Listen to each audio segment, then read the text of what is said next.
You know that one feeling, the one you never quite had language for as a kid, but your body remembers it anyway? Not a bruise, not a scar, just an absence, quiet enough to hide inside for 20 years. Here's what psychology says that absence leaves behind.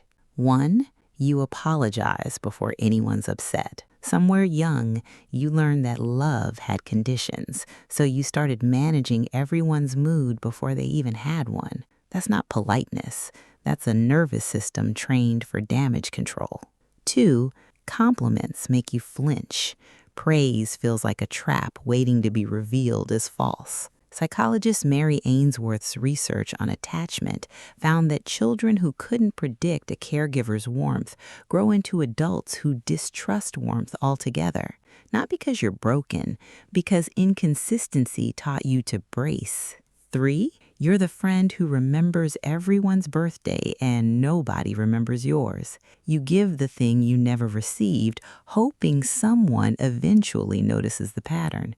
Nobody talks about how generosity can also be a quiet form of grief. 4, silence from someone you love feels like danger, not peace. Your body doesn't know the difference between someone being busy and someone pulling away for good. 5, you achieve, and the relief never lasts.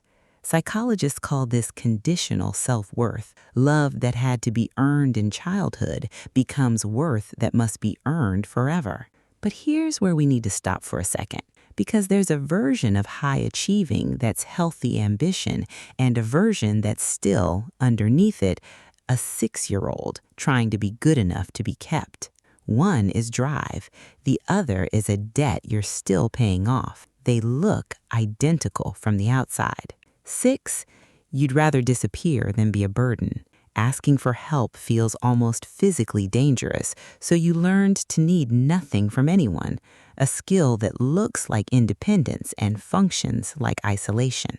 7, you overanalyze every text, every tone, every pause before someone answers. Researcher John Bowlby called this hypervigilance to attachment cues, a radar system built early because reading the room once meant survival. 8, you love people who are emotionally unavailable, and some part of you calls it chemistry. It isn't chemistry, it's familiarity. Your nervous system reaching for the shape it already knows how to hold.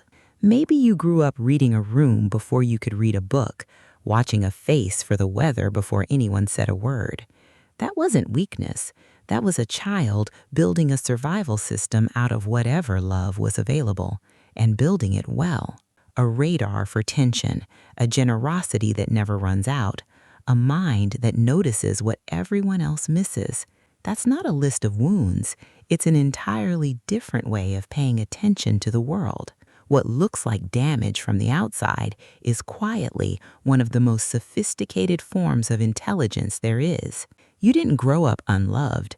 You grew up under-resourced, and you built the rest yourself. If this sounded like you or someone you love, leave a comment. I read every single one.